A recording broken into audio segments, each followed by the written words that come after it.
Welcome to this explainer. Today, we're going to conduct a bit of a comprehensive health evaluation on a condition that affects, well, almost every single one of us. We're going to diagnose a modern health phenomenon that is quietly but fundamentally altering the entire human experience. We call it the algorithm of addiction.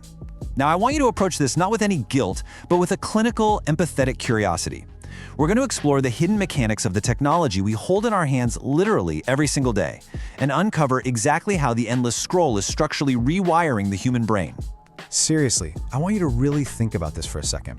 Have you ever picked up your phone, right, with the intention of checking just a single message for just 5 minutes, only to suddenly look up and realize an entire hour has simply disappeared? You probably have no memory of what you actually just watched. You honestly have no idea why you even opened the app in the first place. Look, this isn't just some hypothetical scenario. This is your everyday, super relatable, lived experience. Just endless scrolling, video after video, swipe after swipe, a new face, a new sound, a new joke, a new outrage, swipe, swipe, swipe. It kind of feels like a racing heartbeat, doesn't it? That rapid, relentless pace. But here is the absolutely critical health realization we need to establish right out of the gate. Losing this time is not an accident, and it is definitely not a failure of your personal willpower. That lost hour? That's a carefully engineered symptom. Social media platforms aren't just competing for your attention anymore. They are actively competing for control of your brain's most basic survival mechanisms.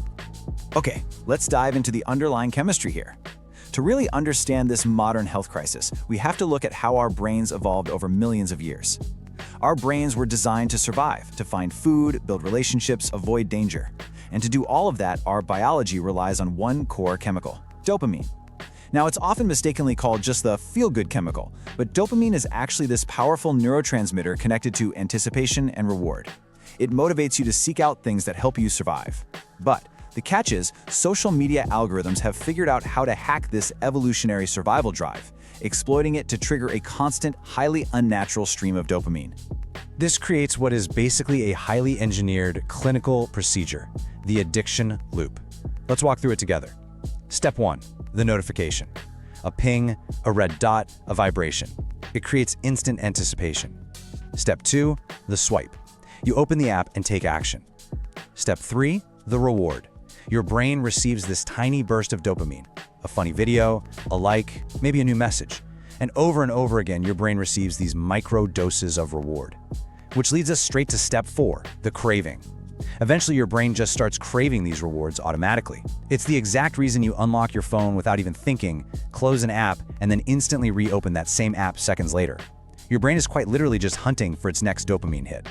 And this is exactly where the physiological side effects become very, very real. You see, your brain adapts to whatever environment you put it in. When you expose it to rapid dopamine spikes for hours a day, it builds up a tolerance. Once your brain gets used to that non-stop, high-speed stimulation, normal life begins to feel painfully slow. It's why sitting down to read a book suddenly feels incredibly boring. It's why studying feels physically exhausting. Even holding a normal face-to-face conversation can feel kind of dull compared to the rapid-fire entertainment right on your screen. Your brain is literally losing its tolerance for patience. Which brings us to our first diagnosis: brain overload and the attention crisis. We've looked at the underlying chemistry, so now we need to examine how this constant dopamine seeking structurally damages your ability to focus.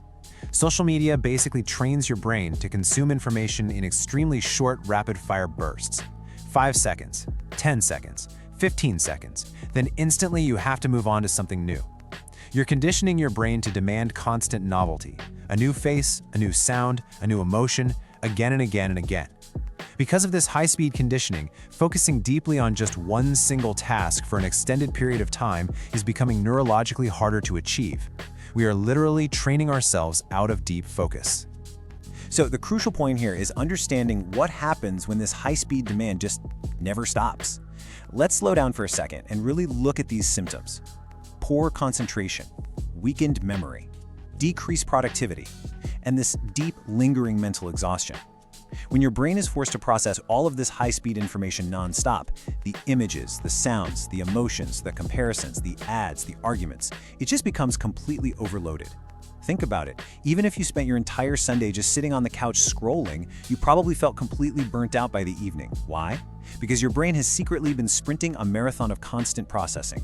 It is deeply, fundamentally exhausted. Let's move on to diagnosis number 2, the emotional toll. This exhaustion we're talking about, it isn't just cognitive. It deeply impacts us psychologically too. Every single day, millions of people are emotionally damaging themselves by comparing their messy, complex, totally everyday reality to the carefully selected highlight reel of strangers. You're looking at perfect bodies, perfect vacations, perfect relationships. But here's the psychological trap. Even if you logically know, right, that what you are looking at is heavily edited, filtered, and fake, your brain still reacts emotionally as if it were 100% real. Over time, this constant comparison breeds profound insecurity, anxiety, and just a deep sense of not being enough. And this is a profound evolutionary mismatch. For the vast majority of human history, people lived in small communities. You compared yourself to the few dozen people in your village. That was perfectly manageable. But today your brain is exposed to millions of people 24 hours a day. We were simply never designed by evolution to process endless social comparison on a global scale.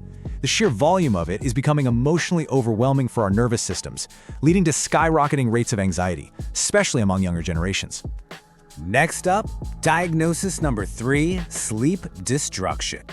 Okay, if your brain is exhausted and your emotions are overloaded, the one thing you need above absolutely everything else is recovery. But late-night scrolling is actively destroying our ability to heal. Let's take a clinical approach to why this happens. Melatonin is the hormone responsible for telling your body it's time to shut down and fall asleep. But the blue light emitted from your phone screen actively suppresses melatonin production. When you lie in bed staring at just one more video or one more post, that blue light violently confuses your brain. It chemically signals to your body that the sun is still up and that it should remain wide awake. As a result, you fall asleep much later, and the quality of the sleep you do get is significantly degraded. The side effects here? They practically read like a severe medical warning label. Weaker memory, unstable mood, increased stress, severe energy drops, decreased focus. When you rob your brain of sleep, every system in your body pays the price. And this creates a highly dangerous cycle. You're exhausted, so you don't have the energy to do anything difficult, so your brain craves more of that easy, low-effort entertainment. You scroll more, which further ruins your sleep, making you even more exhausted the next day. It is a biological downward spiral. Which leads us to diagnosis number 4, the loss of boredom. As the spiral continues, we lose way more than just sleep. We're constantly scanning fast content rather than deeply engaging with it. And scientists are raising massive alarms about cognitive decline, a weakening of critical thinking, and a terrifying inability to just be alone with ourselves. Quote, many people are losing the ability to simply sit quietly with their own thoughts. I mean, think about the last time you were standing in a line or waiting for a friend or just sitting in a quiet room. Did you instantly reach for your phone? For the modern, overstimulated brain, peace and stillness have actually become incredibly uncomfortable. We've somehow become terrified of a quiet mind. This builds into a really major problem, because boredom is actually a biological necessity. It is essential for reflection, creativity, problem-solving, and deep thinking. When your brain is bored, it starts connecting disparate ideas. It daydreams, it plans, it innovates. Some of the greatest ideas in all of human history were born out of quiet, mundane moments of boredom. By constantly occupying our minds with the algorithm, we're completely stripping ourselves of silence. And in doing so, we just might be robbing ourselves of our own greatest ideas. All right, let's pivot. Section 5, treatment, reclaiming control. So, we've diagnosed the symptoms, the chemistry, and the damage. Now let's look at the cure. And I want to be highly optimistic here, because the science on this is actually incredibly empowering. You are not permanently broken, and technology hasn't completely defeated us. The reason for this optimism comes down to a concept called neuroplasticity. This is your brain's incredible, scientifically proven ability to adapt, recover, and literally rebuild healthier neural patterns over time. If you change your environment, your brain will physically rewire itself to adapt to that new environment. People who intentionally reduce their screen time report massive, measurable improvements in their focus, their emotional stability, their motivation, and just their overall happiness. Your brain desperately wants to heal. It just needs you to give it the space to do so. So here are your prescribed health interventions. These are simple, actionable habits to break the algorithm's hold over your neurochemistry.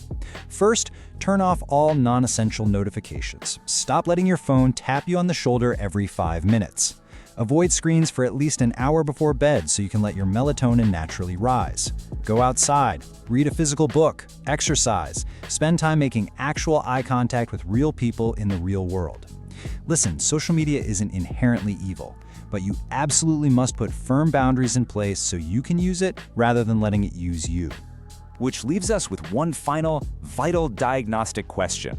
As you go about the rest of your day, and especially tonight when you inevitably find yourself holding that glowing screen in the dark, I want you to honestly evaluate your own habits. Ask yourself, are you controlling the algorithm, or is the algorithm controlling you? Thank you so much for joining me for this explainer. Protect your focus, take care of your brain, and I'll see you next time.